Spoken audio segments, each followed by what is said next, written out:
The morning light in New Orleans has a peculiar quality in late October, filtering through the Spanish moss and iron balconies like honey through a sieve.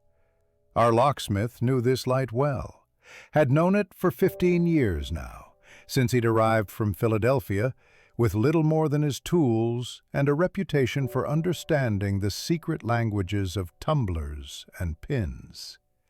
At 42, his hands had developed that particular steadiness that comes not from youth, but from decades of patient practice, and his workshop on Dauphine Street had become something of a landmark for those who needed delicate problems solved quietly.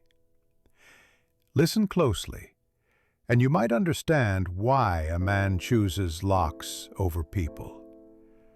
Locks, you see, are honest in their complexity. They hide nothing of their nature. Every pin, every spring declares its purpose. But in 1924 New Orleans, nothing else possessed such clarity. The city wore masks upon masks, and even the morning breeze carried whispers of last night's jazz mixed with this morning's confessions. The workshop occupied the ground floor of a narrow Creole townhouse, its tall windows facing the street through wooden shutters he'd repaired himself. Inside, the walls displayed an orchestra of keys, brass and iron and steel, some dating to before the war between the states, others fresh from northern factories. His workbench, carved from a single piece of cypress, bore the scars of 10,000 careful operations. Here was where he practiced his true religion, the patient dismantling of mechanisms that others had declared hopeless. A lock, he often thought while working, is just a question, waiting for the right answer. This morning, that question took the form of a music box belonging to Claudette Arsenault, a singer at the Blue Note.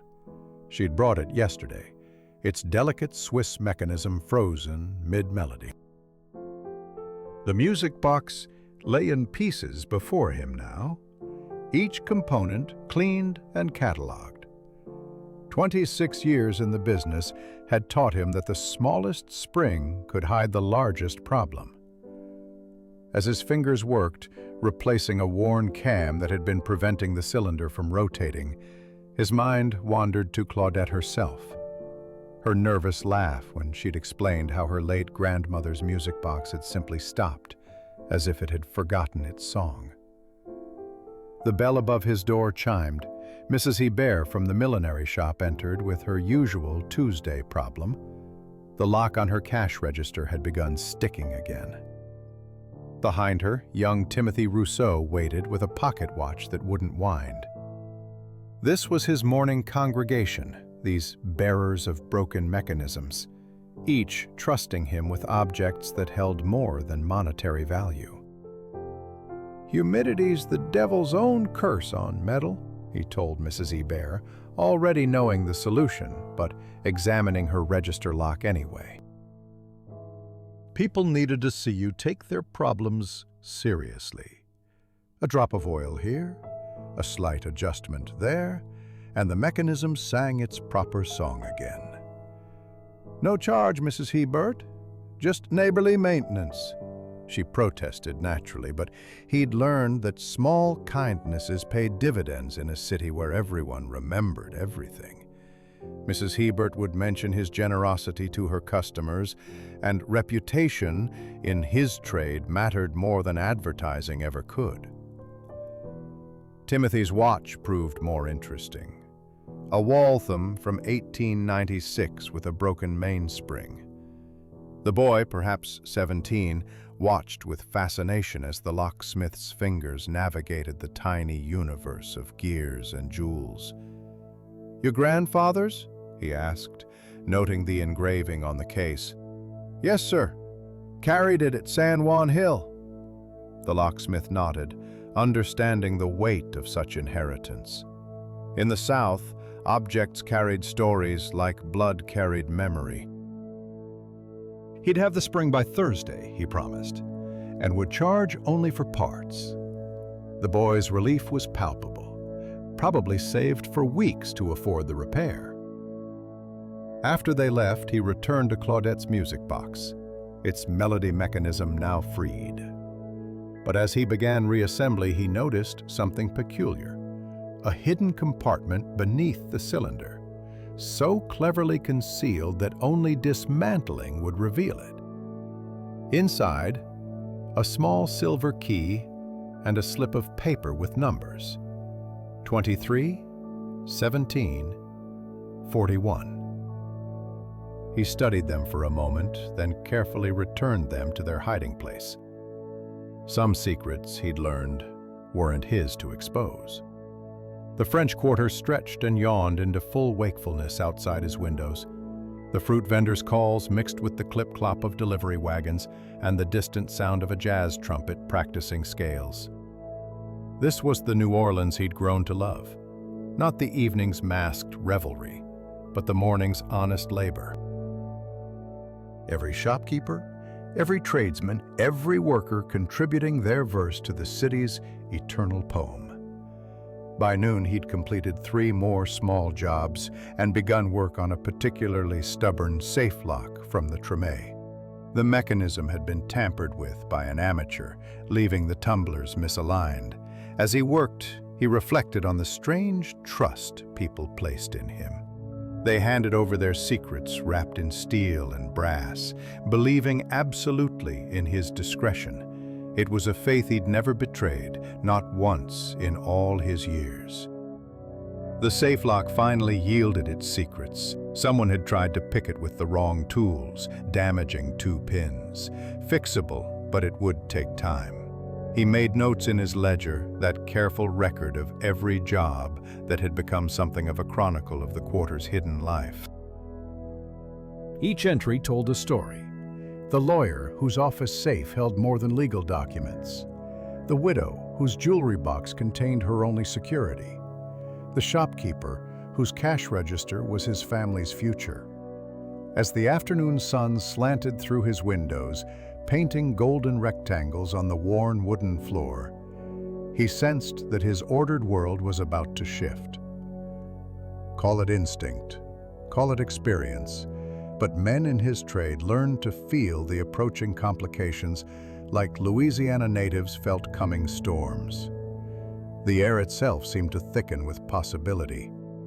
The Cadillac that pulled up outside the workshop at 3:15 that Tuesday afternoon was the kind of automobile that announced its importance before its occupant ever stepped out.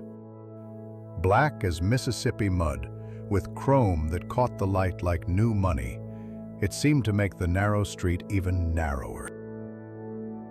Our locksmith, glancing up from his workbench, recognized the car before he recognized the man emerging from it. Director Beauregard Thibodeau of the Merchants and Planters Bank. One of those institutions that had survived the war, Reconstruction, and every financial panic since 1873.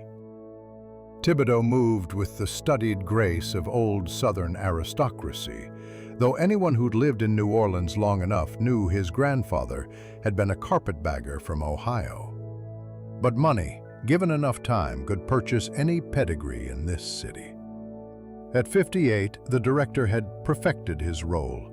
Silver hair pomaded just so, suit cut in that conservative style that whispered rather than shouted its cost, and a walking stick he didn't need but carried anyway. The locksmith set down his tools, wiped his hands on a cloth that had seen better decades, and wondered what could bring such a man to Dauphine Street in person. Banks had people for their people. When the door opened, bringing with it the scent of expensive tobacco and hair tonic, he was already standing. "I require discretion," Thibodeau began without preamble, his accent that peculiar mix of southern drawl and educated precision. Complete discretion. Now, a man who works with locks learns to read the spaces between words. Thibodeau's fingers drummed against his walking stick's silver head. 3 taps. Pause. 3 taps. Nervous.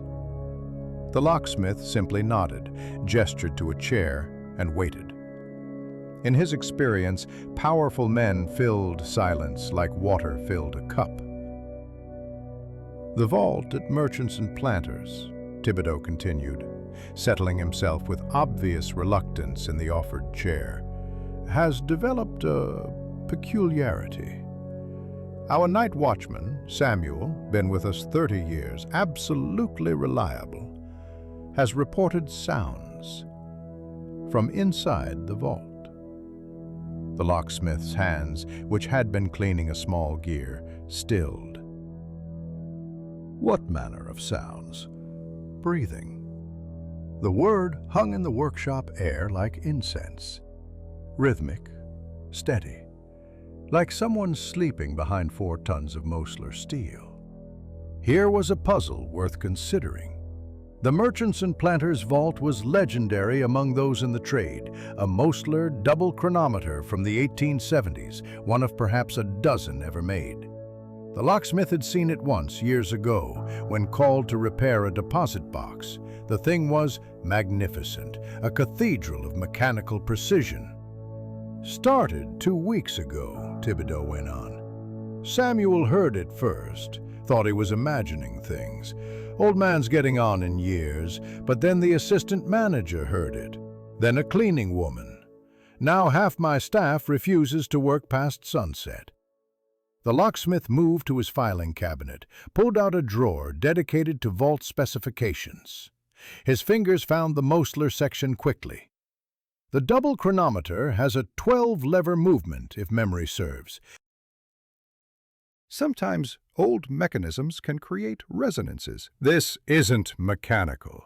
Thibodeau's interruption was sharp. I know the difference between gears and this. It breathes in and out. 22 breaths per minute, Samuel counted. 22 breaths per minute. The specificity of it caught the locksmith's attention. That was slightly fast for a resting human, but within normal range. He returned to his bench, picked up a different tool, let his hands work while his mind calculated. You want me to open it? Check inside? God, no! Thibodeau actually paled. The time lock won't permit opening until 9 tomorrow morning anyway. I need you to discover what's causing this without creating a panic. If word spreads that our vault is inhabited, well, you understand the implications. Indeed he did. Banks survived on trust, and trust was a more delicate mechanism than any lock ever created.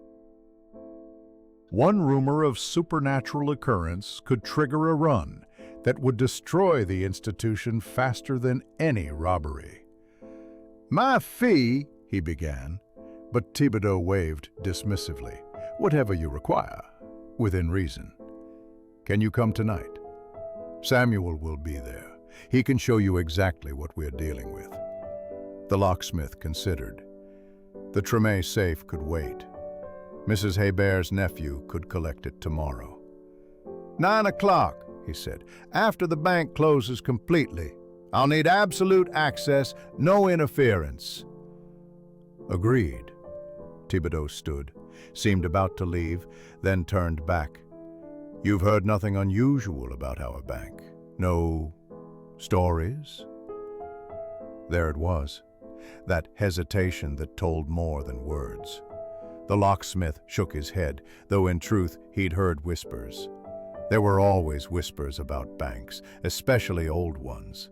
Tales of Confederate gold, of hidden passages, of secrets mortared into the very walls.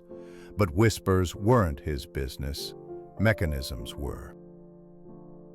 After Thibodeau left, trailing his expensive cologne and unspoken fears, the locksmith sat back and considered. A breathing vault.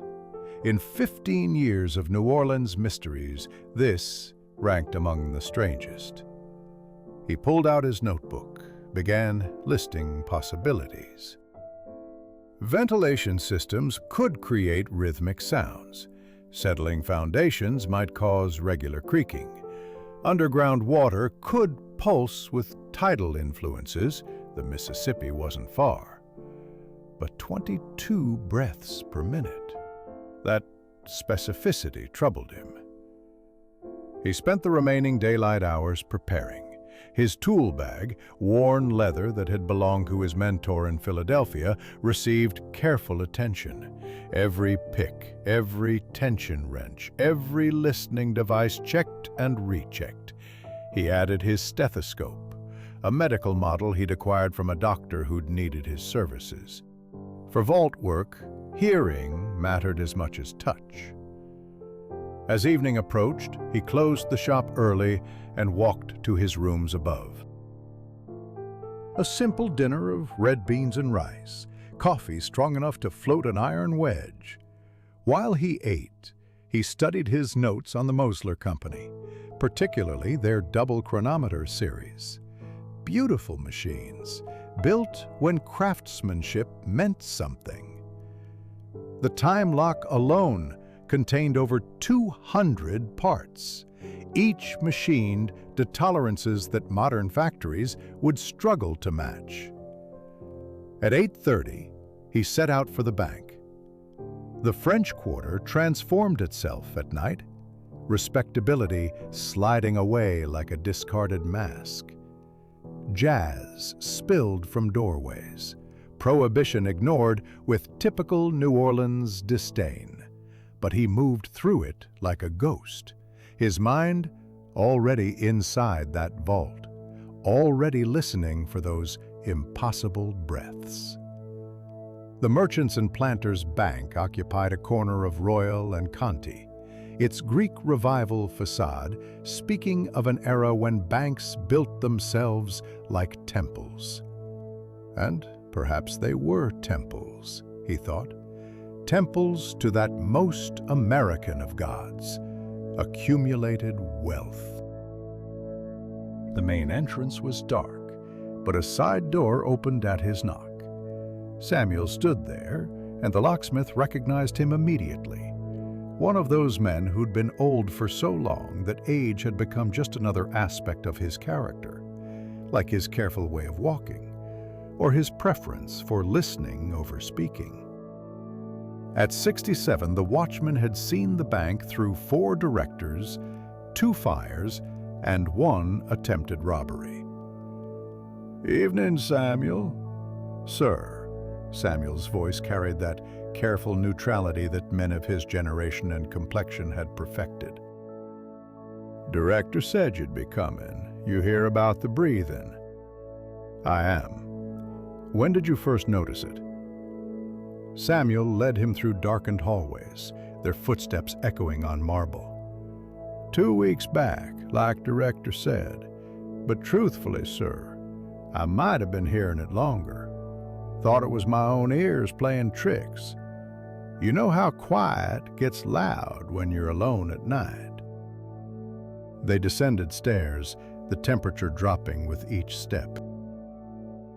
The vault level had been carved from the original earth, walls sweating Mississippi moisture despite the building above.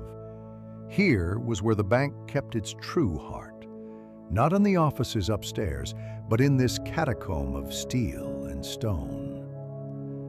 The vault door stood before them like a monument to human distrust, circular, massive, its polished steel face reflecting their distorted images in the gaslight. The Mosler double chronometer was even more impressive than memory had served. 4 tons of precisely balanced metal, with a time lock mechanism visible through a glass panel that looked like the face of some mechanical deity. The locksmith approached it with the reverence one might show an altar, his fingers not quite touching the surface. "Listen," Samuel whispered, though there was no one else to hear. They stood in silence. The basement of the bank had its own vocabulary of sounds, the distant drip of condensation, the settling of century-old timbers above, the faint whisper of air through unseen passages. But then, beneath it all, came something else. A soft, rhythmic susurration. In, out. In, out. The locksmith checked his pocket watch, counting. 22 breaths per minute, exactly as Thibodeau had said. The sound seemed to come from within the vault itself, as if the steel had developed lungs. He pressed his stethoscope against the door, moving it slowly across the surface. The breathing grew clearer through the medical instrument, not mechanical, not regular like clockwork, but organic in its subtle variations. Sometimes a breath would catch slightly or deepen, exactly as a sleeping person might do. "Every night?" he asked Samuel, who nodded gravely. "Starts around 9, sometimes earlier. Goes until dawn. Never changes much, except..." The old man hesitated. "Except? Sometimes sounds like it's dreaming. Little catches, like someone having nightmares." The locksmith pulled out his notebook, sketched the vault door's configuration. The time lock showed 3 hours and 43 minutes until it would permit opening. No way to override it. That was the entire point of the Mosler system. Even if bandits held a gun to the bank president's head, that door wouldn't open until its prescribed time.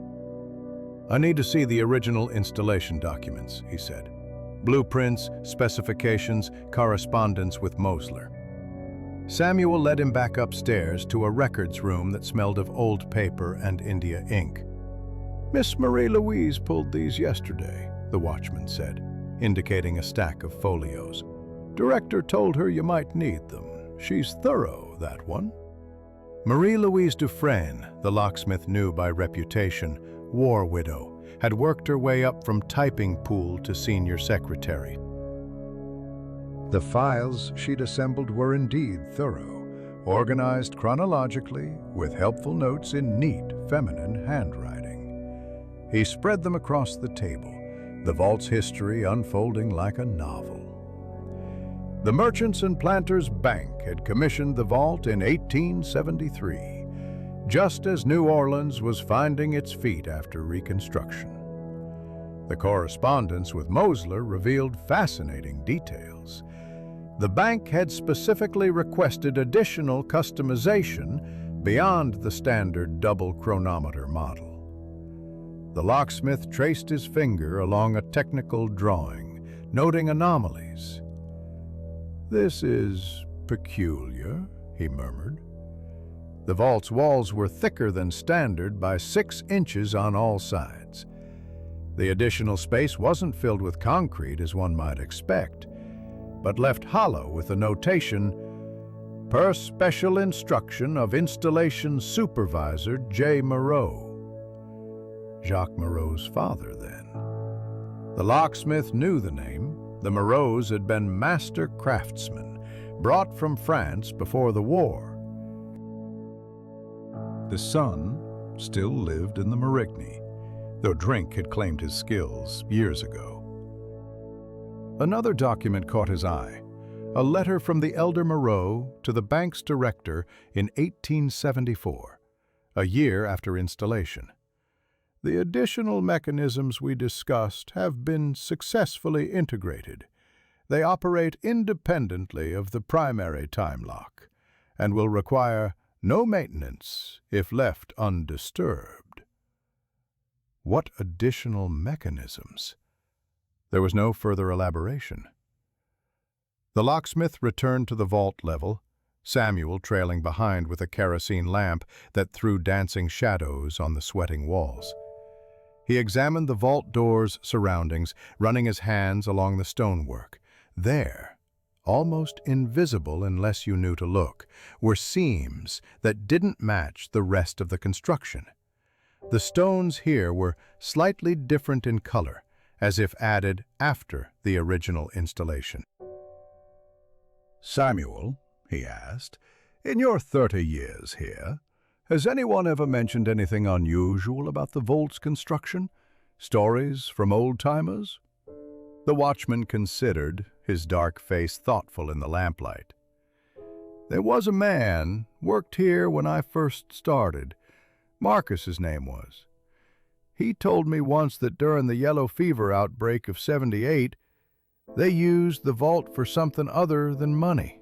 But he was old, confused maybe. Yellow fever.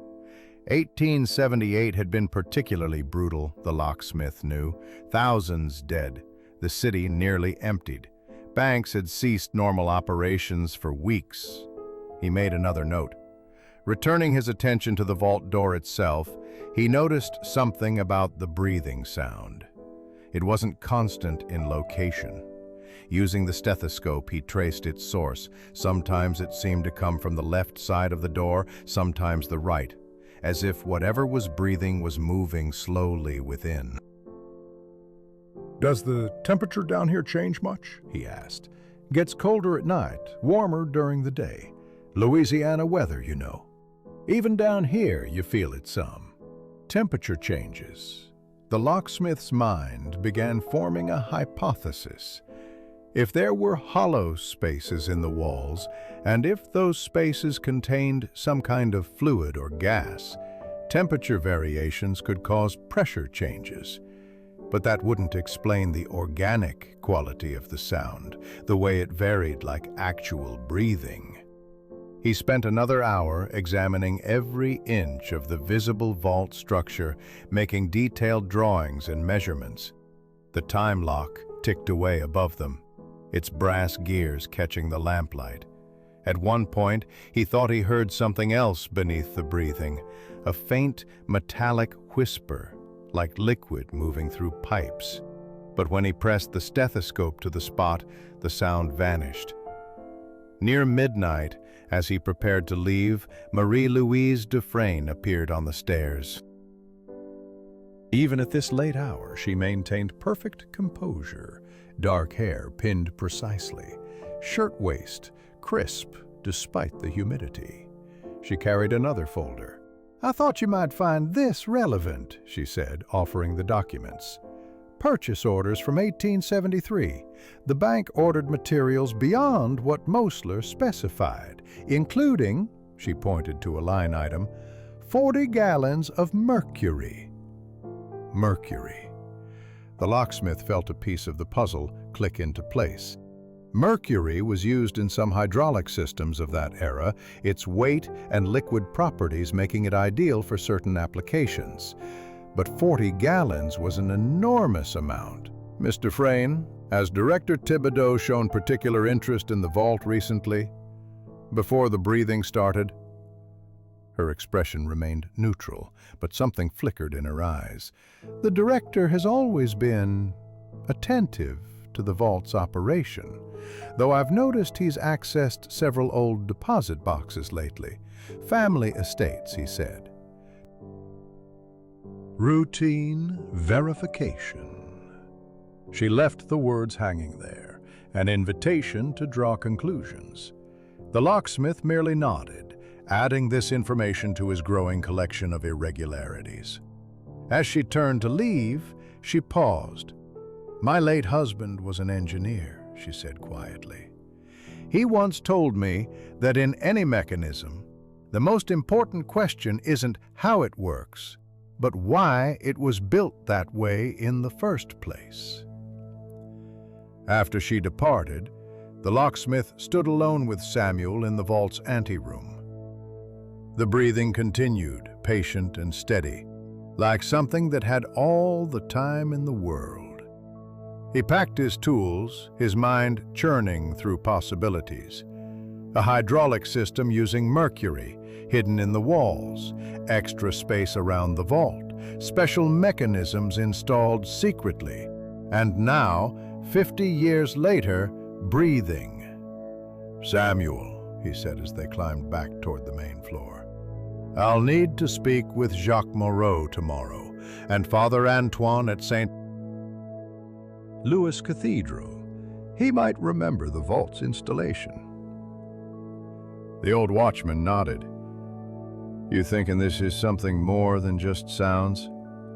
The locksmith paused at the door, looking back toward the stairs that led to the vault. "I'm thinking someone went to enormous trouble and expense to build something beyond a normal vault. The question is whether they succeeded too well, or whether someone else has discovered their secret." Father Antoine received visitors in the cathedral's garden at 7 each morning, a habit unchanged since the locksmith had first met him a decade ago. At 72, the priest moved like water through the ancient routines of his life, each gesture worn smooth by repetition. The garden itself seemed removed from time. Roses that had bloomed for generations, fountain water that had whispered the same songs since before the war. "The merchants and planters' vault," the old priest mused, his Creole accent making music of the words. "Yes, I remember." 1873, just after the worst of Reconstruction. The city was, suspicious of everything then. Every institution guarding against enemies real and imagined. They sat on a stone bench worn concave by centuries of contemplation. The locksmith had brought coffee and beignets from the French market, a courtesy that Father Antoine acknowledged with a slight smile. Around them, the cathedral's morning shadows retreated before the climbing sun. Jean-Baptiste Moreau supervised the installation, the priest continued, dusting powdered sugar from his cassock. A genius with metal, that one, but troubled. He'd lost his eldest son in the war, fighting for the Confederacy. Changed him. He became obsessed with preservation, with keeping things safe from time itself. Did he ever speak of special modifications to the vault? Father Antoine's eyes, milky with cataracts, seemed to look inward. Not directly. But I remember him saying once that a vault should protect more than money, that the real treasures of the South weren't gold, but memory. Strange thing to say about a bank vault, no? The locksmith made notes while the priest talked, learning about the yellow fever outbreak that came 5 years after the vault's installation. The bank had indeed closed for 3 weeks. Some said they'd stored medicine in the vault. Others claimed it held the city's death certificates.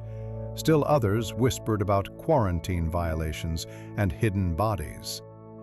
But whispers, as Father Antoine pointed out, were New Orleans' second language after music. Leaving the cathedral, the locksmith walked through the Vieux Carré toward the Marigny district, where Jacques Moreau supposedly lived. The morning streets belonged to the workers, deliverymen hauling ice and produce, servants heading to the grand houses, shopkeepers raising their shutters. This was the honest city, before the masks went on. He found Moreau's address on Dauphine Street, though 20 blocks from his own shop, where the respectability frayed into something more desperate. The house had been grand once, Greek Revival bones still visible beneath the decay. Paint peeled like diseased skin, shutters hung at broken angles, and the front garden had gone wild with resurrection fern and kudzu.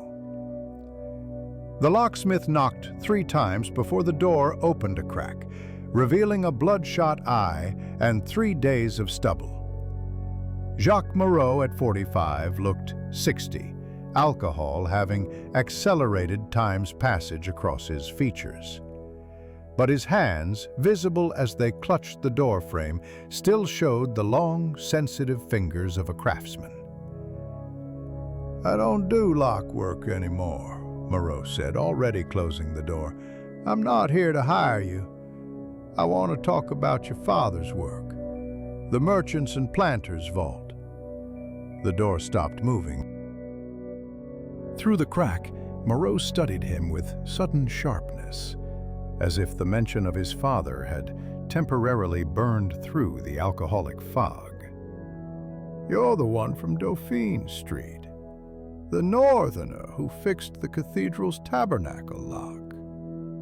I am. A long pause, then the door opened wider. Come in, then. But I've nothing to offer but chicory coffee and truth, and both are bitter. The house's interior matched its exterior decline, though traces of former glory remained. Cypress woodwork that would have fetched a fortune if restored. Ceiling medallions whose plaster details were still crisp beneath the grime. Moreau led him to what had once been a parlor, now serving as bedroom, workshop, and drinking room combined. Lock mechanisms covered every surface, most in various stages of disassembly, none recent. My father was a genius, Moreau said without preamble, pouring coffee that looked like crude oil. Also, a fool. He thought he could build a vault that would outlast the bank itself. A permanent sanctuary. The Mercury system? Moreau's head snapped up. How do you? Never mind. Of course you'd figure it out. You're like him, aren't you? Can't leave a mechanism alone until you understand every spring and lever. The locksmith waited. In his experience, bitter men needed little prompting to spill their grievances. 40 gallons of mercury in a network of pipes throughout the vault walls, Moreau continued, his voice gaining the clarity of technical explanation. Connected to a pressure chamber that responds to temperature changes. As the mercury expands and contracts, it moves through the pipes. The system was supposed to detect intrusion. Any breach of the walls would break the mercury flow and trigger an alarm. But it's making breathing sounds instead. Moreau laughed, harsh and short. Is it now? After 50 years? That's almost poetic. My father would have appreciated that. He died believing his great work was a failure, you see. The bank never activated the system. Too complex, too expensive to maintain. They just left it there, sealed in the walls. But someone's activated it now? Impossible. The control mechanism is inside the vault itself, behind a panel that requires 3 different keys to open. My father kept one, gave one to the bank director, and the third... Moreau stood, walked to a bookshelf that hadn't seen a duster in years. He pulled out a leather-bound volume, Voltaire, in French, and from inside produced a brass key unlike any the locksmith had seen. The third he left to me, with instructions to never use it unless the South rose again or the world ended, whichever came first. The locksmith examined the key. It was a masterwork, with cuts that spiraled around the shaft and a head shaped like a fleur-de-lis. Why give it to you if the system was never to be used? Because my father believed in contingencies. He said, every lock should have a ghost key, one that opens not the lock itself, but the lock's secrets. Before the locksmith could respond, a knock came at Moreau's door. The drunk man's paranoia flared instantly. I'm not expecting anyone. Through the curtained window, they glimpsed a woman's silhouette. The locksmith recognized the posture before the face, Claudette, carrying something wrapped in cloth. It's for me, he said, moving to the door before Moreau could object. Claudette stood on the doorstep looking like she'd stepped from a different, cleaner world. Her dress was simple but elegant, her hair pinned beneath a small hat that framed her face perfectly. Your shop was closed, but Mrs. Hébert said you might be here. About the music box. You found the compartment, he said. It wasn't a question. Her smile was rueful. My grandmother was many things, but subtle wasn't one of them. The key and the numbers, therefore a deposit box at merchants and planters. She opened it in 1898. Told me about it before she died, but never said what was inside. The locksmith felt the threads of coincidence pulling tighter. Box 23, 1741? Her eyes widened. How could you possibly know that? "Because," he said, glancing back at Moreau, who watched from his doorway with growing interest, "I'm beginning to think your grandmother knew something about that vault that's been sleeping for 50 years, and now it's waking up." Claudette looked between the two men, her expression sharpening. "Then the rumors are true? The vault is really breathing?" "Among other things," the locksmith replied. "Miss Arsenault, I think you'd better come inside. Mr. Moreau and I were just discussing his father's masterpiece, and I have a feeling your grandmother's secret might be one of the missing pieces." As they returned to Moreau's decrepit parlor, the locksmith noticed how Claudette took in the decay without judgment, how her eyes lingered on the scattered lock mechanisms with genuine interest. There was more to the Blue Note singer than her stage persona suggested. "My grandmother worked at the bank," she said once they were seated. "Not officially. They didn't hire colored women for such positions then. But she cleaned offices at night, had access to places others didn't. She once told me the vault sang to her while she worked." "Sang?" Moreau leaned forward, his interest overcoming his suspicion. "Hummed, maybe. A low vibration that came and went with the seasons. She said it was like the building itself was alive." The locksmith considered this. Marie-Louise Dufresne met him at the servants' entrance, her presence unexpected but not unwelcome. She carried a leather portfolio and wore an expression of carefully controlled concern. "Director Thibodeau is at his club," she said without preamble. "He won't return until after 10. I thought you might appreciate the freedom to investigate without oversight." The locksmith studied her face in the gaslight. Trust in New Orleans was a commodity rarer than honest dice, yet something in her manner suggested alliance rather than trap. "And you're risking your position why, exactly?" "Because numbers don't lie, Mr. Locksmith, and mine showed discrepancies. 17 deposit boxes accessed in the past month, all supposedly routine estate settlements. But I know the families involved. None of them have had recent deaths." She paused, choosing her words carefully. "I believe our director is using the vault's peculiarities as cover for something else."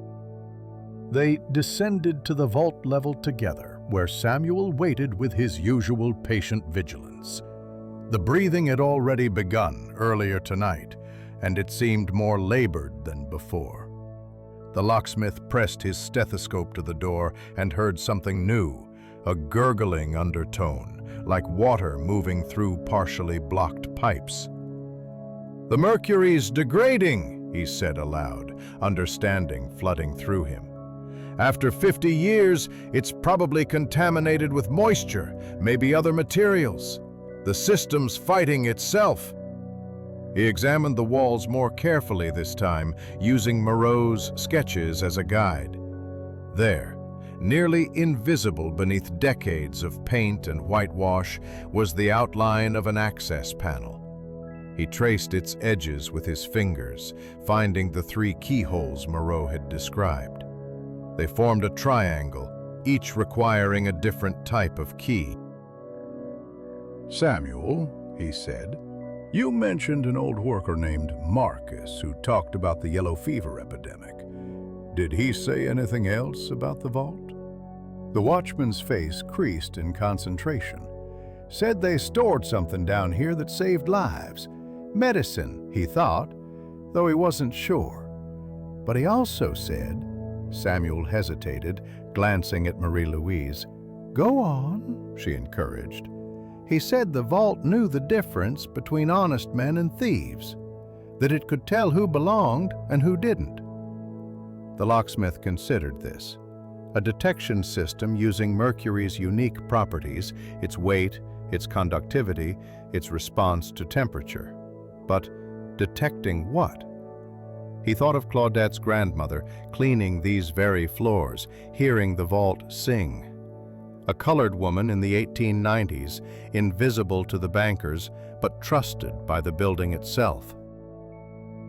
"Miss Dufresne, can you access the deposit box records from 1898? She smiled slightly. I anticipated that question. From her portfolio, she produced a ledger so old its leather binding crumbled at the edges. Box 23, 1741 was opened by one Eulalie Arsenault, grandmother of the singer Claudette. The contents were never specified, but the rental was paid through 1975, 50 years in advance. 50 years. The same span since the Mercury system's installation. The locksmith felt the pattern emerging, though its full shape remained obscured. He returned his attention to the hidden panel, running his fingers along its edges. One keyhole was conventional, one required a cylinder key, and the third, "That's for my father's key," a voice said from the stairs. They all turned.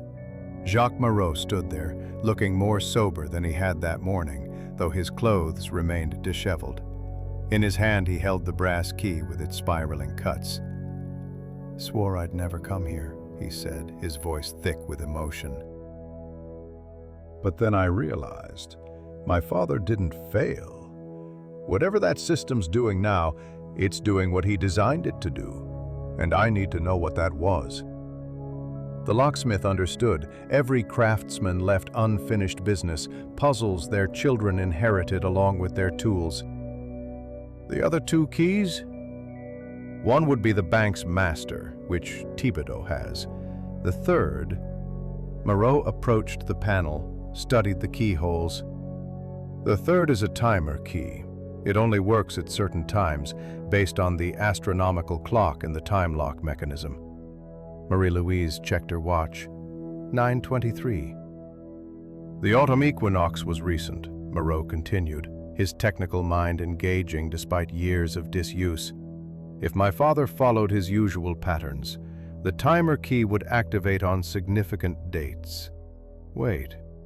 He pulled out a small notebook, pages yellow with age. "Here. He always used the same mathematical sequence.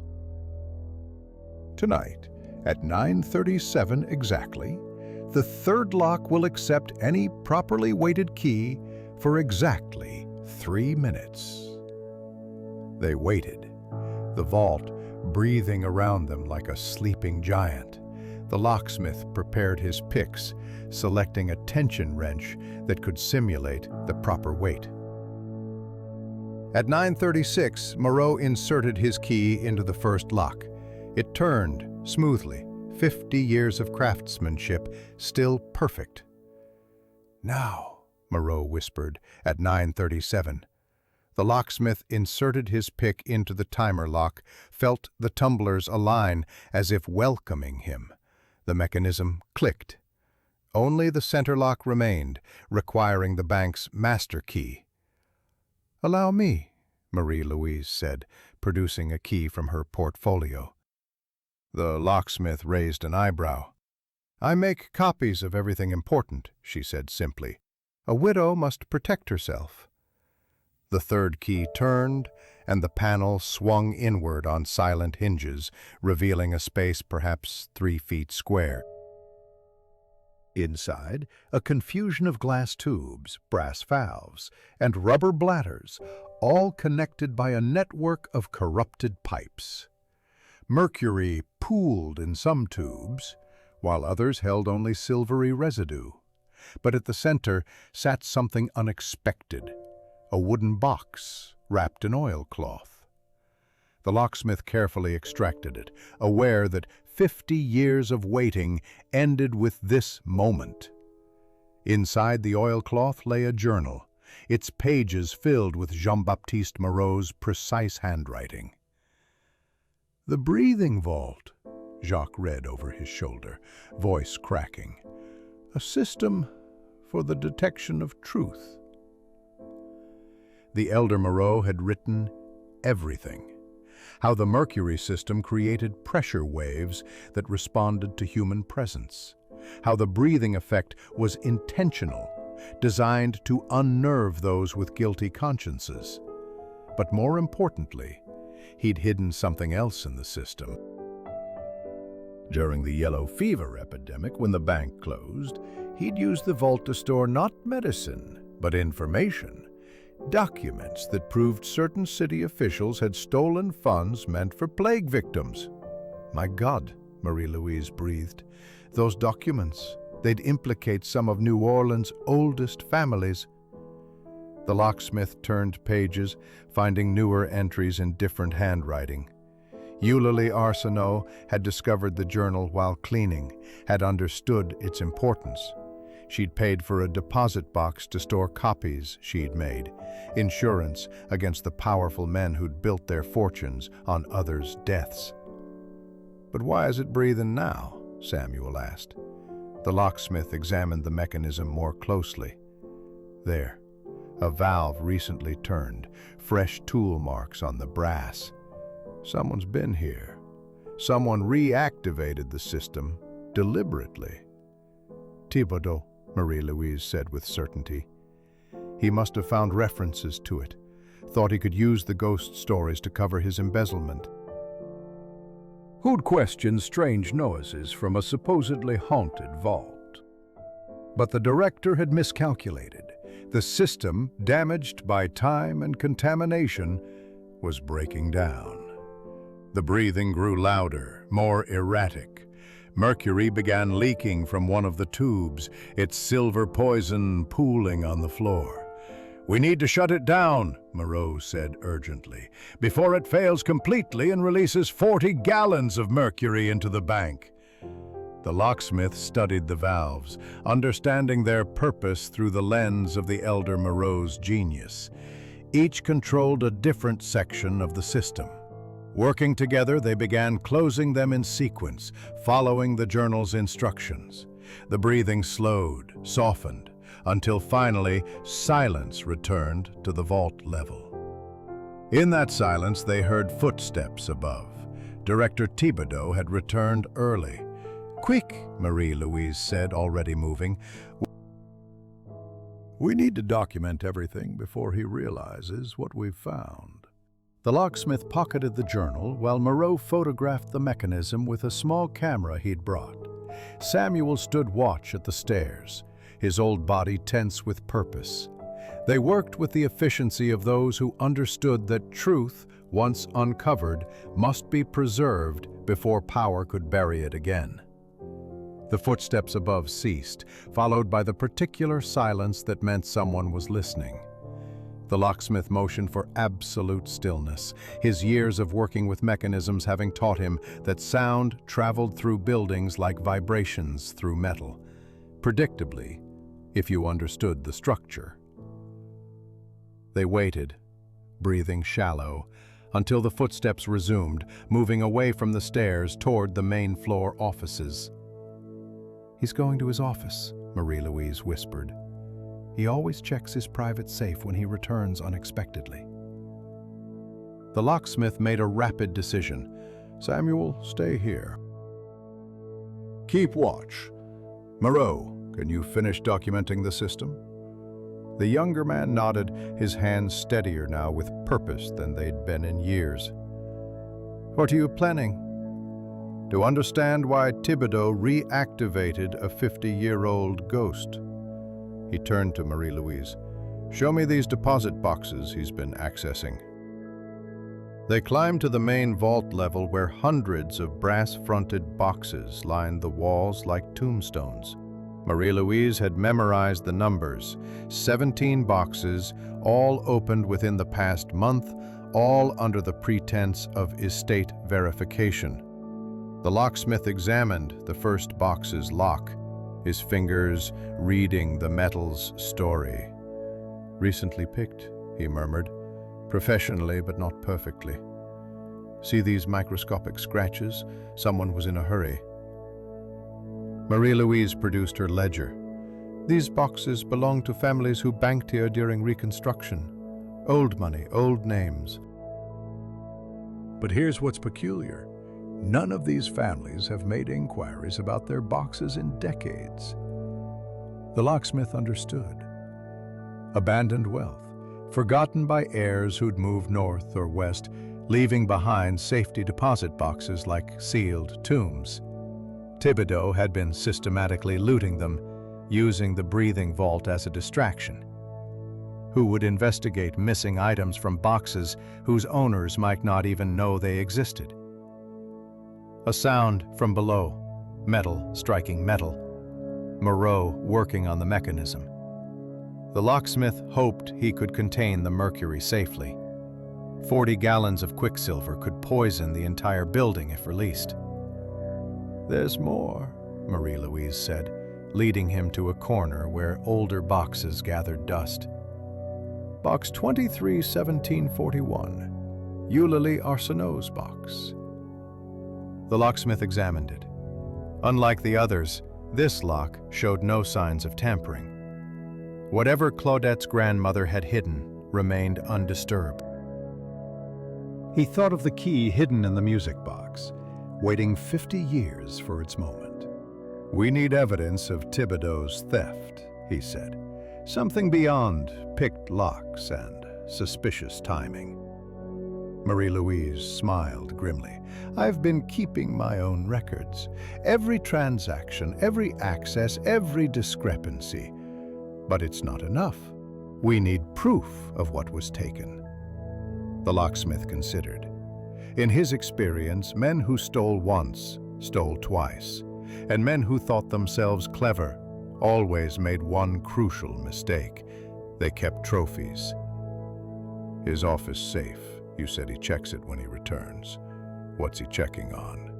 "No one's ever seen inside it. He had it installed himself 5 years ago, a Diebold from Cincinnati." A Diebold. The locksmith knew the model, good, but not impregnable. More importantly, Thibodeau would have chosen convenience over security for his personal safe. Powerful men always did, believing their position was protection enough. They climbed to the executive floor, Marie-Louise leading through passages she knew by heart. The director's office occupied the corner, windows overlooking Royal Street. Through the frosted glass door, they could see light from his desk lamp, but no movement. "He's gone to the smoking room," she whispered. "Third Wednesday of the month, he meets with the other directors there. We have perhaps 20 minutes." The locksmith entered the office, his movements automatic after years of working in wealthy men's spaces. The safe sat behind a portrait of Andrew Jackson, its black face reflecting the gaslight like a pupil. He knelt before it, fingers reading the dial's tension, ear tuned to the mechanism's whispers. Click. The first tumbler found its home. "Someone's coming," Marie-Louise hissed from the doorway. The locksmith didn't pause. The second tumbler was close, so close. There. Click. 2 down, 1 to go. Footsteps in the hallway, uneven. Not Thibodeau's measured stride, but something else. The door opened, revealing Detective Patrick O'Malley of the New Orleans Police, Irish face flushed with whiskey, but eyes sharp as glass. "Now, what would the city's finest locksmith be doing in a bank director's office at 10 in the evening?" O'Malley asked, though his tone suggested curiosity more than accusation. Marie-Louise stepped forward. "Detective O'Malley, I can explain." "No need, Mr. Frayne. I've been watching this bank for 2 weeks, ever since an old colored woman came to the precinct talking about her grandmother's deposit box and breathing vaults." He looked at the locksmith, still kneeling before the safe. "Claudette Arsenault sings like an angel and tells truth like a prophet. If she says something's wrong here, I believe her." The locksmith felt the third tumbler align. Click. The safe opened, revealing its secrets. Inside, alongside legitimate documents, lay a collection of items that told their own story. jewelry that had belonged to the city's departed elite, stock certificates that should have been in family boxes, and, most damning, a ledger in Thibodeau's own hand documenting his thefts. "Mother of God," O'Malley breathed. "How much?" Marie-Louise had already begun calculating. Close to $100,000 over 5 years. But the locksmith had found something else, a valve key, brass and new, that would fit the Mercury system's controls. So Thibodeau had been the one to reactivate it, thinking the ghost stories would keep people away while he completed his looting. A sound from below, urgent and metallic. Then Moreau's voice, calling up through the ventilation system. "The Mercury's moving! Someone's opened the main valve!" They ran for the stairs, taking them 3 at a time. In the vault's antechamber, they found chaos. Mercury pooled across the floor like liquid mirror, and Moreau struggled with a valve that wouldn't close. Samuel lay unconscious near the wall, a bruise darkening on his temple. Director Thibodeau stood by the main controls, his cultivated composure finally cracked. "You couldn't leave it alone," he snarled. 50 years of secrets, sleeping peacefully, and you had to wake them." The locksmith understood in an instant. Thibodeau hadn't just reactivated the system. He'd sabotaged it, planning to flood the vault level with mercury, destroying the evidence and anyone who might talk. The breathing had been an unintended consequence, the dying system's attempt to release pressure through the only outlets it could find. "The whole building will be poisoned," Moreau shouted over the sound of rushing mercury. "We have to evacuate."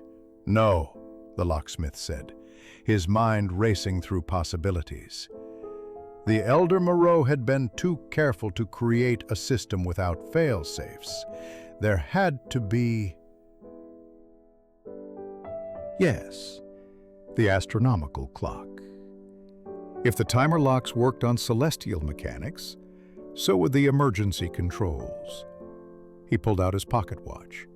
9:57. 3 minutes until 10 o'clock, when the time lock would begin its next cycle. If the elder Moreau had followed standard practice, that would trigger... "Everyone out except Moreau," he commanded. "Detective, get Thibodeau clear. Marie-Louise, help Samuel." O'Malley dragged the protesting director away while Marie-Louise supported the waking watchman. The locksmith and Moreau worked frantically, following the journal's emergency procedures. Release this valve to reduce pressure. Close that one to redirect flow. Turn this series of controls in sequence to activate the containment protocol. At exactly 10 o'clock, the time lock chimed, and the emergency system engaged. Throughout the walls, secondary valves closed automatically, trapping the mercury in isolated chambers. The flooding stopped, though silver poison still pooled inches deep around their feet. "We did it," Moreau breathed, his face pale but triumphant. "My father's fail-safe worked." The locksmith looked at the younger man, saw the ghost of his father's genius finally freed from the bottle. He would be proud. From above came the sound of police whistles. O'Malley had summoned reinforcements. The bank's dark secret was about to be dragged into light, and Thibodeau's thefts would be the least of the revelations. Dawn came gray and damp through the bank's tall windows, finding the locksmith still in the vault's antechamber, now transformed into something between a crime scene and an archaeological dig. The mercury had been contained but not removed. That would take specialists from the state whenever they deigned to arrive. Meanwhile, yellow police tape marked boundaries that seemed absurd given the poison's liquid nature. Detective O'Malley had established himself in the boardroom, transforming its polished mahogany table into a repository for evidence. The locksmith found him there, sorting through papers with the methodical patience of a man who'd learned that rushing justice only let it slip away. "Thibodeau's lawyer arrived an hour ago," O'Malley said without looking up. "Nathaniel Ashford, the one who got the Tremay slasher acquitted last year. We're going to need more than picked locks and mercury to make this stick," the locksmith understood. In New Orleans, money could wash away almost any sin, and Thibodeau had both money and connections. But there was still Eulalie Arsenault's deposit box, waiting with its 50-year-old secrets. As Miss Arsenault arrived, downstairs with Marie-Louise, they're going through the old employment records, trying to establish her grandmother's connection to the bank. O'Malley finally looked up, his eyes red-rimmed but alert. "Thibodeau's already claiming the mercury system malfunctioned on its own, that he was trying to contain it when you interfered." A clever defense, the locksmith thought. Without the journal and Moreau's testimony, it might even work. But men like Thibodeau always underestimated the power of patient observation. The locksmith had spent the night studying the sabotaged valves, memorizing every tool mark, every sign of deliberate tampering. He descended to find Claudette and Marie-Louise in the records room, surrounded by ledgers that chronicled the bank's history in fading ink. Claudette had dressed simply but carefully, understanding that her appearance in these halls would be scrutinized. Her dark skin marked her as an outsider in this temple to old Southern money, but she carried herself with quiet dignity that demanded respect. "My grandmother worked here from 1891 to 1919, she was saying, showing Marie-Louise a yellowed employment card. "Night cleaning, $3 a week.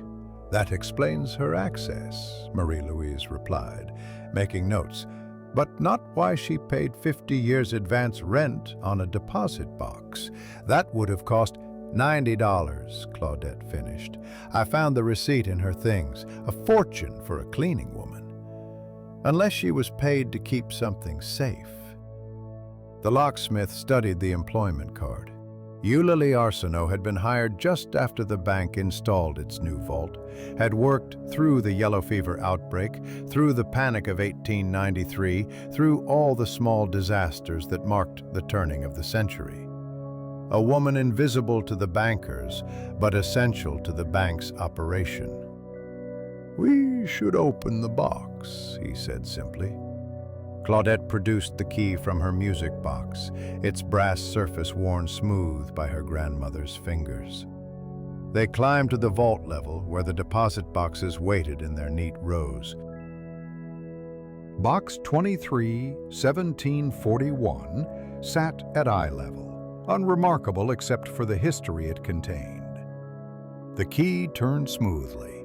Inside lay a leather portfolio, its contents protected by oilcloth. Claudette unwrapped it carefully, revealing documents that made Marie-Louise gasp. Letters, receipts, and most damning, photographs, actual photographs from 1878 showing city officials loading supply wagons meant for fever victims, the same supplies that never reached the hospitals. "Your grandmother understood evidence," the locksmith said with admiration. But there was more. A second set of documents, these from 1919, just before Eulalie stopped working at the bank, they detailed a conspiracy between the previous bank director and several city officials to foreclose on properties owned by colored families, using false documentation and intimidation. Names, dates, amounts, all meticulously recorded in Eulalie's careful hand. "She was building a case," Marie-Louise breathed. "But why didn't she use it?" Claudette held up a final document, a letter in her grandmother's handwriting. "Because they threatened me," she read aloud. "Said if she revealed what she knew, her granddaughter would disappear. So she locked it away, paid for 50 years and waited. Waited for what? O'Malley asked from the doorway, having followed them down. The locksmith understood. For the world to change enough that the truth could be heard. For her granddaughter to be old enough to protect herself. For someone to care about justice more than tradition. O'Malley examined the documents, his expression shifting from skepticism to anger. Some of the names were still powerful: judges, businessmen, even a current state senator. This is dynamite. This could bring down half the city's establishment. Which is why Thibodeau panicked when I asked about the box, Claudette said. He must have known these documents existed, maybe found references in old files. The breathing vault was just coincidence. He reactivated the mercury system to scare people away while he searched for grandmother's evidence. But he'd searched the wrong boxes, the locksmith realized. Thibodeau had been looking in the White family's deposits, never imagining that a colored cleaning woman could have afforded her own box. Prejudice had blinded him to the obvious. Moreau appeared in the doorway, his clothes still stained with mercury, his face haggard but alert. I've contained the rest of the system, but we need to talk about Thibodeau. He didn't just reactivate my father's work, he perverted it. The breathing was supposed to be subtle, psychological. He turned it into something monstrous. The locksmith saw the pain in Moreau's eyes, the pain of seeing his father's masterpiece corrupted. But also something else, determination. The younger Moreau had found his purpose again, reclaiming his heritage from the bottle that had drowned it. We have enough to convict Thibodeau of theft and attempted murder, O'Malley said. The mercury alone. It's not enough, Marie-Louise interrupted. His lawyers will claim mechanical failure, shift blame to the original installation. We need to prove intent. The locksmith had been thinking the same thing. Evidence could be disputed, witnesses could be discredited, but there was one thing that couldn't be argued away: Thibodeau's own hand on the valves at the crucial moment. Detective, did your men photograph the valve handles? Standard procedure. Why? Because mercury leaves distinctive marks on brass when touched by human hands. The oils in skin react with the metal. If Thibodeau handled those valves recently, his fingerprints are literally etched in poison. O'Malley's eyes lit up. I'll get the photographic unit down here immediately. As the detective hurried off, Claudette turned to the locksmith. You knew, didn't you? From the beginning, you knew this was about more than just sounds in the dark. He considered his response. I knew that nothing in New Orleans is ever just what it seems. Your grandmother understood that too. She turned invisibility into power, used their blindness against them. Like you do, she said softly. The helpful locksmith, so useful, so forgettable, until suddenly you're holding all their secrets. There was no accusation in her voice, only recognition. One outsider acknowledging another. The locksmith found himself thinking of his workshop, his quiet life among mechanisms, and wondered if solving this mystery had changed something fundamental. Once you'd opened certain doors, they couldn't be closed again. Marie-Louise had been studying the 1919 documents more closely. These foreclosures, some of these properties are now worth fortunes. The fraud Eulalie documented could void those sales, return the land to the original owner's descendants. The implications rippled outward, not just Thibodeau's petty thefts, but decades of systematic robbery, all documented by a woman they'd never noticed, preserved in a box they'd never thought to check, waiting for a world that might finally listen. The courthouse on Lafayette Square had seen every variety of New Orleans scandals since its construction. But the crowd gathering that Friday morning possessed an unusual mixture of anticipation and dread. Word of the bank revelations had spread through the city's hidden channels. Servants' gossip, speakeasy whispers, church prayer circles, creating an atmosphere where even the November humidity seemed charged with expectation. The locksmith arrived early, his best suit pressed but unremarkable, his tools left behind for once. Today, he would testify not as a craftsman, but as a witness, though the distinction felt artificial. Everything he'd learned about truth had come through understanding mechanisms, how they worked, how they failed, how they could be corrupted or repaired. Inside, the courtroom filled with competing interests. Thibodeau's lawyers had multiplied overnight like mushrooms after rain, expensive men from Atlanta and Washington who specialized in making evidence disappear. But O'Malley had been clever, filing charges in federal court for the interstate banking violations, avoiding the local judges who owed their positions to the very families implicated in Eulalie's documents. Marie-Louise sat in the witness section, her ledgers stacked beside her like ammunition. She'd spent 3 sleepless nights preparing her testimony, cross-referencing every transaction, building an unassailable wall of numbers.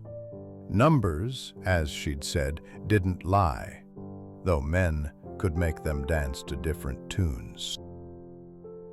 Claudette entered with her lawyer, a young colored man from Howard University whom the NAACP had sent. Her grandmother's documents had attracted attention from far beyond New Orleans. The locksmith watched her take her seat with the same composure she showed on stage, understanding that performance and truth weren't opposites, but different faces of the same coin. Moreau arrived last, sober for 3 consecutive days now. His father's journal clutched like a talisman. The mercury poisoning had affected him worse than the others.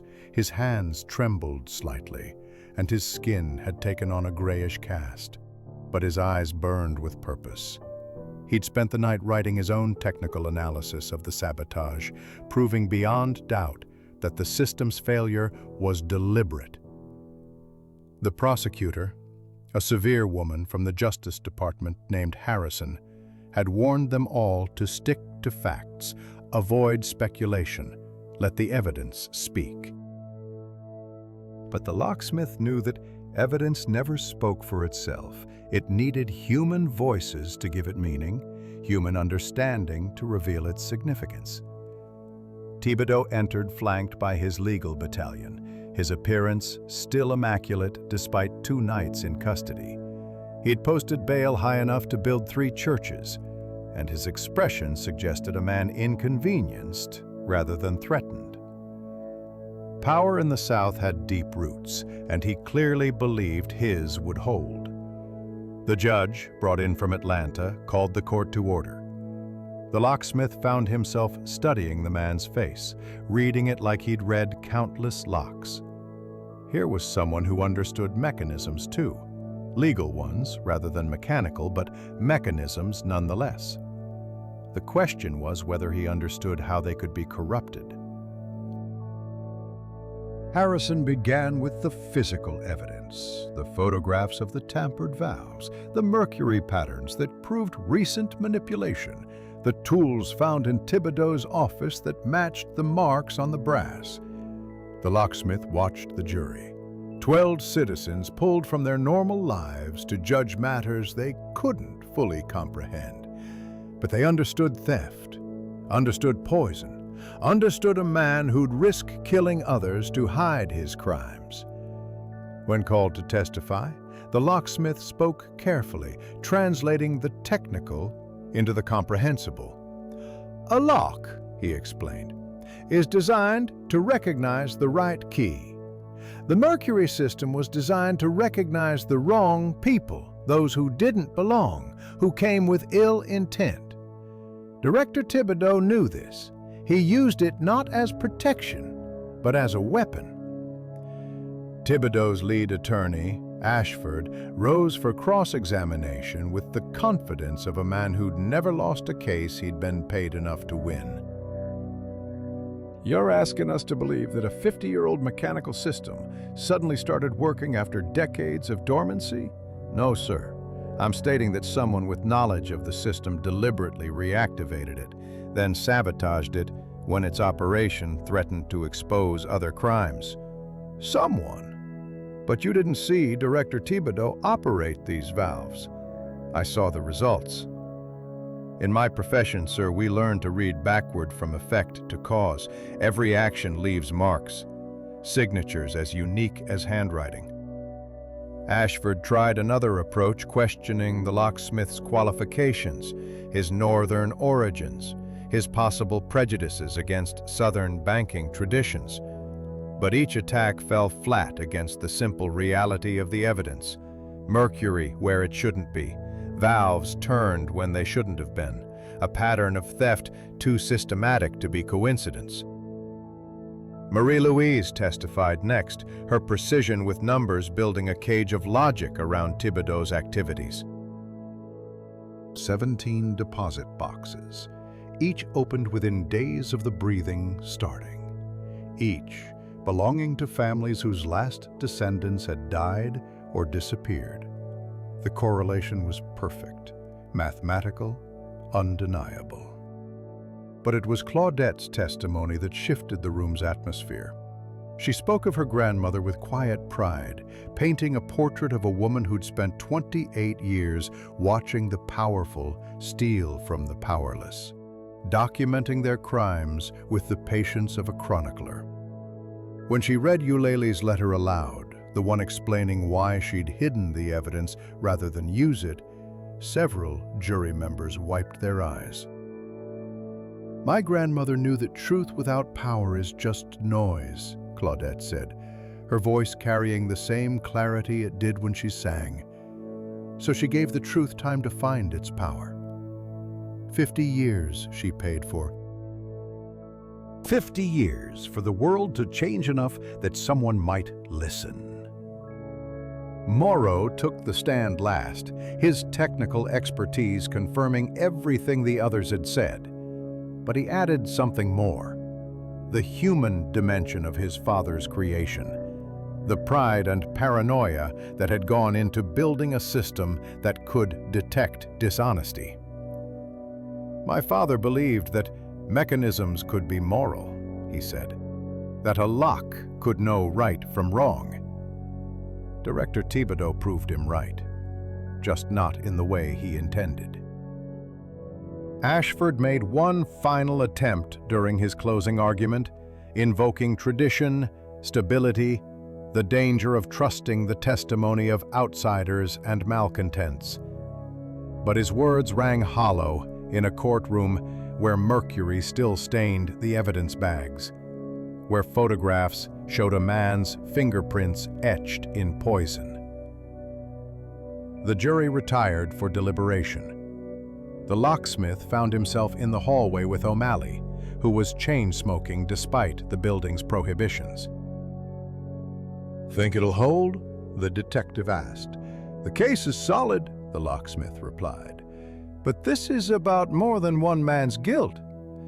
Indeed, the reporters were already connecting dots, tracing the implications of Eulalie's documents backward through decades of corruption. The 1878 papers had identified 3 judges still living, 2 bank presidents, and a former governor. The 1919 foreclosure documents implicated even more, including families whose wealth had seemed unassailable. "There'll be a reckoning," O'Malley said. "This city's built on secrets, and you've just kicked over the biggest rock in the garden." The locksmith thought about that metaphor. Rocks could be kicked over, yes, but what crawled out had always been there, feeding in the dark. The breathing vault had been just another secret until someone's greed had given it voice. After 3 hours, the jury returned. Guilty on all counts: theft, fraud, attempted murder, conspiracy. Thibodeau's composure finally cracked as the verdict was read, his face aging 10 years in 10 seconds. Behind him, his lawyers were already planning appeals, but everyone in the courtroom knew the real verdict had already been delivered. The establishment that had protected him was retreating, cutting losses, pretending they'd never known him well. Outside, the November air felt clean despite its humidity. Claudette stood with her lawyer, answering reporters' questions about her grandmother with careful dignity. Marie-Louise was nearby, already fielding offers from banks that suddenly valued her expertise and discretion. Moreau had disappeared, but the locksmith had seen him leaving with a group of engineers interested in his father's work, talking animatedly about mercury switches and pressure sensors. The locksmith stood apart, watching the city digest this new truth. Nothing would change overnight. New Orleans had too much inertia for that. But something had shifted. Some balance had been altered. A cleaning woman's patient documentation had outlasted the powerful men who dismissed her. A breathing vault had spoken truth, despite efforts to silence it. And justice, that most delicate of mechanisms, had functioned, despite all the grit in its gears. The revelation scene arrived on a Tuesday morning 3 weeks after the trial, when federal investigators descended upon the Merchants and Planters Bank like locusts in pressed suits. The locksmith had been summoned as a technical advisor. His expertise needed to access vault mechanisms that hadn't been opened since Reconstruction. The bank itself was under federal management now, its marble halls echoing with the footsteps of accountants rather than customers. Marie-Louise had been named interim director, a decision that scandalized the old guard, but delighted the newspapers, who loved the story of the secretary who'd brought down her corrupt boss. She met the locksmith at the entrance, wearing authority as naturally as she'd once worn subordination. "We've found 17 more hidden compartments," she said without preamble. "Your reputation has spread. The federal boys won't touch anything without your approval." The locksmith followed her through familiar corridors, now stripped of their mystery. The breathing had stopped completely, the mercury system drained and disposed of by specialists from Baton Rouge. But the vault itself remained, its massive door standing open like a mouth finally able to speak. Inside, the investigation had transformed the space into something resembling an archaeological dig. Each safety deposit box had been cataloged, its contents photographed, its ownership traced through decades of transfers and inheritances. The walls had been partially dismantled, revealing the full extent of the elder Moreau's hidden mechanisms. Not just mercury tubes, but speaking pipes, listening posts, a complete surveillance system that would have been revolutionary even today. Detective O'Malley stood near a section of exposed pipework, directing photographers. His presence had been requested by the federal authorities, his local knowledge invaluable in navigating New Orleans' labyrinthine property records. "Mornin', locksmith. Ready to crack the last secret?" The last secret was a vault within the vault, a compartment the elder Moreau had built into the very foundation, accessible only through a combination of the 3 keys they'd used before, plus a 4th mechanism nobody understood. The federal agents had found references to it in Eulalie's papers, a cryptic note about the heart beneath the heart that she'd never explained. Moreau had been working on the problem for days, his newly sober mind attacking it with inherited genius. He stood before a section of floor that looked identical to every other, except for tiny variations in the mortar that only trained eyes could detect. "It's not a lock," he said as the locksmith approached. "It's a puzzle. My father loved puzzles." Together they examined the floor, finding a pattern in what seemed like random imperfections. 4 squares that could be pressed in sequence. But which sequence? The locksmith thought about the elder Moreau, his obsession with preservation and truth. What would such a man use as a combination? "The dates," Marie-Louise suggested, approaching with a ledger. "The bank's founding? The vault's installation? Something significant?" They tried various combinations without success. The locksmith found himself thinking about Eulalie cleaning these floors night after night, possibly standing on this very spot. What had she seen that others missed? "The breathing," he said suddenly. 22 breaths per minute. It was deliberate. Moreau's eyes widened with understanding. Of course, 22, 2, 2, 2, 2, 4 pairs. He knelt, pressing the squares in a pattern that matched the breathing's rhythm. Too quick, pause, repeat. The floor shifted with a grinding sound that spoke of mechanisms undisturbed for decades. A section roughly 3 feet square sank down, then slid aside, revealing a ladder descending into darkness. The federal agents wanted to go first, but the locksmith insisted on preceding them. This was still a Moreau creation, and such things demanded respect. The ladder led down perhaps 10 feet into a chamber carved from the living rock beneath New Orleans. The walls wept moisture, but the space itself was dry, protected by clever drainage that channeled water away. And in the center, on a platform of cypress wood that had resisted rot through all the years, sat a collection of items that made everyone fall silent. Documents, certainly, more of them than Eulalie's box had held, but also gold coins, Confederate currency, jewelry, and most remarkably, a complete photographic record of the bank's transactions during and after the Civil War. Someone had documented everything: which fortunes were built on blood, which families had profited from suffering, which pillars of society had foundations of sand. "My God," O'Malley breathed. "This could rewrite the history of New Orleans." But the locksmith had found something else, a letter in the elder Moreau's hand, addressed to whomever solves my puzzle. He read it aloud, his voice echoing in the stone chamber. "I built this vault to be impregnable, but I built this chamber to be found. Every lock contains its own key, every secret its own revelation. I have watched evil men use good systems for bad ends, seen honesty punished and corruption rewarded. So I created this record, a mechanical conscience that cannot be silenced. The breathing you heard was the city's guilt made audible. Now you must decide what to do with its confession." The federal agents were already photographing everything, their efficiency unable to hide their excitement. This evidence would trigger investigations across multiple states, would challenge established narratives about how the New South had built its wealth.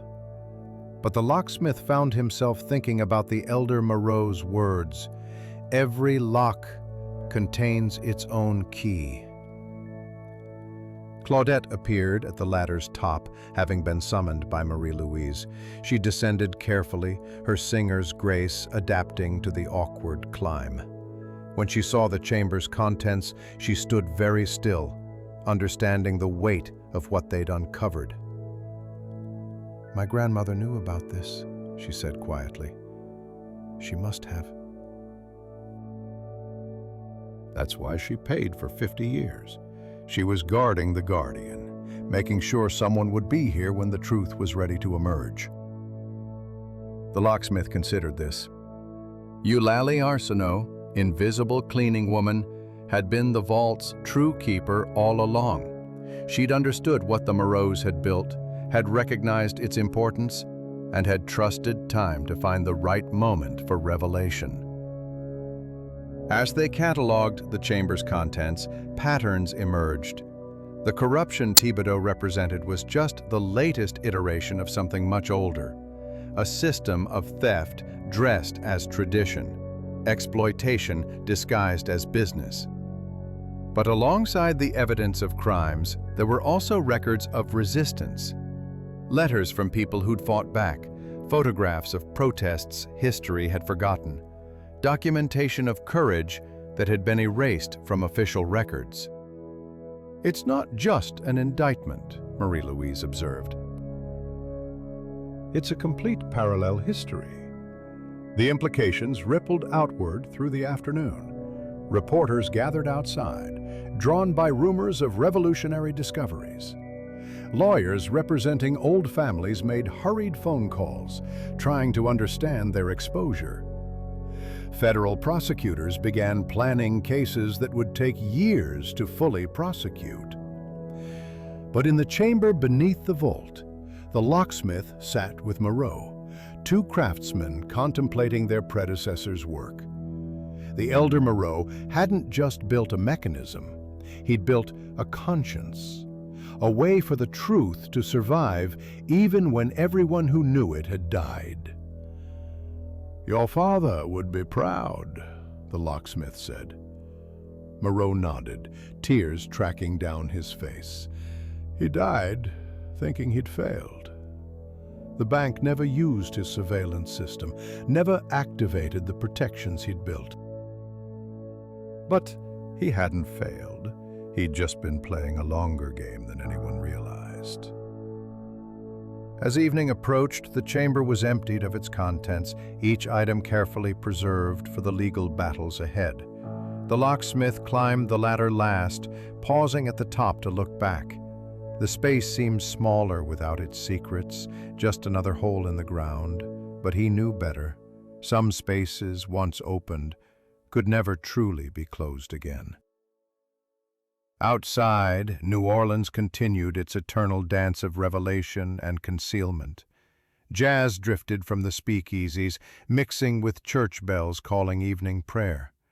The city would survive these revelations, as it had survived everything else, by adapting, absorbing, transforming scandal into story.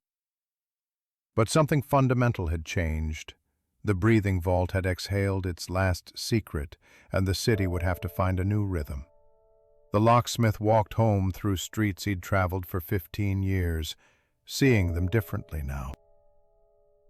Every building might hide a chamber. Every lock might guard more than property. He'd come to New Orleans to practice a simple craft, but the city had taught him that nothing here was ever simple. Even silence had a sound. Even stillness moved. And even the most secure vault could be opened by patient hands and the passage of time. 3 weeks had passed since the chamber's discovery, and November had given way to December's peculiar warmth. The locksmith sat in his workshop on Dauphine Street, reassembling a pocket watch that had belonged to someone's grandfather, its mechanism speaking of simpler times, when machines served single purposes. Outside, New Orleans was learning to breathe differently, adjusting to revelations that had shaken foundations thought permanent. The federal investigation had spread like water finding every crack, seeping into law firms and boardrooms, churches and social clubs. Some of the city's oldest families had discovered their fortunes were built on documented theft. Their respectability a facade maintained by collective amnesia. But New Orleans had always been expert at forgetting what needed forgetting and remembering what served the present. The question now was which version of the past would prevail. Claudette entered without knocking, a familiarity they'd developed over these weeks of shared truth. She carried lunch from the corner cafe, red beans and rice, French bread still warm, coffee dark as the Mississippi at midnight. They'd taken to sharing meals, finding in each other's company a refuge from the city's fevered gossip. "The Blue Note's closing," she said, setting down the food. "Owner's been arrested in the federal sweep. Turns out he was laundering money through the club, connected to some of the bank fraud." The locksmith wasn't surprised. The investigation had revealed a web of corruption that touched every level of New Orleans society. But he heard the sadness in her voice. The Blue Note had been her stage, her place to transform ordinary evening air into something magical. "You'll find another venue," he said, though he knew it wasn't that simple. Colored performers had limited options, and the federal investigation had made everyone cautious about associations. "Marie-Louise has an idea," Claudette said, unwrapping the bread. "She's using some of the recovered funds to establish a community bank. Wants me to perform at the opening, help draw attention to it. A bank founded on transparency," she says. "Every transaction public, every loan documented." It was a radical notion for New Orleans, where privacy and business had been synonymous since the city's founding. But Marie-Louise had proven herself capable of the impossible. The locksmith had visited her new office yesterday, finding her surrounded by young clerks eager to learn her methods, to build something clean from the wreckage of the old. A knock interrupted their lunch. Jacques Moreau stood in the doorway, looking healthier than the locksmith had ever seen him. Sobriety had restored not just his color, but his posture, the dignity that drink had dissolved. "I'm leaving for Chicago," he announced. "The Mosler Company wants me to consult on their new designs. They're interested in my father's ideas about mechanical detection systems." The locksmith rose to shake his hand, feeling the steadiness that had returned to Moreau's grip. "Your father's genius lives on through you." "And through what we uncovered," Moreau replied. "They're calling it the Moreau Revelation in the papers. Father would have hated the attention, but loved the accuracy." After Moreau left, promising to write, the locksmith and Claudette resumed their meal in comfortable silence. Through the workshop windows, they could see the ordinary life of the quarter continuing. Vendors hawking groceries, children playing in the streets, the eternal negotiations of daily existence. But beneath the normal surface, changes percolated. Detective O'Malley appeared an hour later, his official business concluded, but his curiosity unsatisfied. "The federal boys are pulling out next week," he reported. 47 arrests so far, more coming. They're calling it the biggest corruption case since Teapot Dome. And Thibodeau, 25 to life, if the mercury poisoning doesn't get him first. His lawyers are still filing appeals, but the evidence is overwhelming. O'Malley paused, studying the locksmith. "You could make a fortune consulting on this." Every bank in the South is suddenly interested in their old vaults, wondering what secrets might be sleeping there. The locksmith had received such offers. Telegrams from Atlanta, Richmond, Charleston, all wanting him to examine their institutions, hidden spaces. But he'd declined them all. Some doors, once opened, changed the person who opened them. He'd learned enough about the weight of secrets. As evening approached, Samuel arrived, moving slowly but steadily. The old watchman had recovered from the mercury exposure, though the doctors said it had taken years from his life. The bank had given him a pension, guilt money, really, but he continued his rounds from habit rather than need. "The vault's being removed," he reported. "They're putting in something modern, all electricity and timers. No more breathing." There was sadness in his voice. For all its terrible purpose, the breathing vault had been magnificent, an achievement of mechanical ingenuity that wouldn't be seen again. The locksmith understood. In solving the mystery, they'd also destroyed something unique, even if that something had been corrupted from its original purpose. "Your testimony mattered," Claudette told Samuel. "You were the first to hear the breathing, to know something was wrong." Samuel smiled, a rare expression on his weathered face. "Spent my whole life listening to what white folks didn't want to hear. Figured it was time someone else did the same." As night fell, the small gathering in the workshop took on the quality of a wake, not for a person, but for an era. The New Orleans they'd known, with its comfortable corruptions and agreed-upon silences, was transforming into something else. Whether better or worse remained to be seen, but certainly different. Marie-Louise arrived as the cathedral bell struck 8, bringing wine and news. "The Louisiana Historical Society wants to create a museum exhibit about the breathing vault. They're calling it Mechanisms of Truth, the Moreau Legacy. They want to interview all of us." The locksmith declined his portion of wine, preferring coffee's clarity. "History's being written quickly these days." "Has to be," Marie-Louise replied. "Otherwise, someone else will write it for us. I've learned that much from Eulalie's documents. She knew that whoever controls the narrative controls the truth." They talked until late, these unlikely allies brought together by a vault's impossible breathing. Samuel shared stories of the old New Orleans, the one before the war, before Reconstruction, when the city's contradictions were even starker. Marie-Louise outlined her plans for the new bank, her determination to prove that honesty and profit weren't mutually exclusive.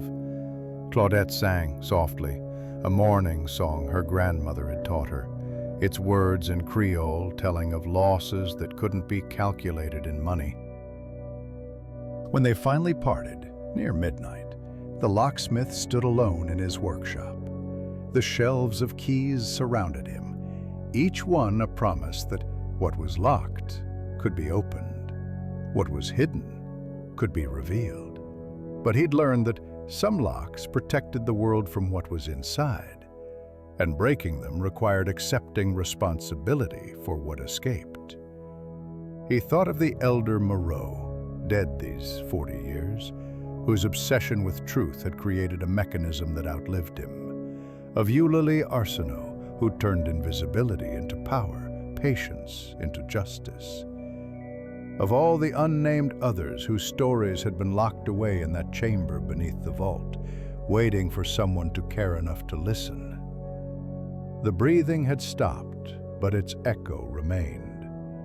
In the investigations still unfolding, in the restorations still being made, in the way people now looked at old buildings and wondered what they might be hiding. The locksmith had come to New Orleans to practice a simple craft, but the city had taught him that nothing was ever simple, that every mechanism served multiple purposes, that truth and lies could be locked away with equal skill. He closed his workshop, stepping out into the December night. The air was thick with river moisture and the promise of rain, carrying the eternal perfume of New Orleans, flowers and decay, jazz and sorrow, history and hope, mixed in proportions nobody could quite identify. Tomorrow, there would be new locks to open, new mechanisms to understand. But tonight, he walked home through streets that breathed with their own rhythm, past buildings that held their own secrets, part of a city that had learned perhaps that some truths were too powerful to bury, no matter how deep the vault.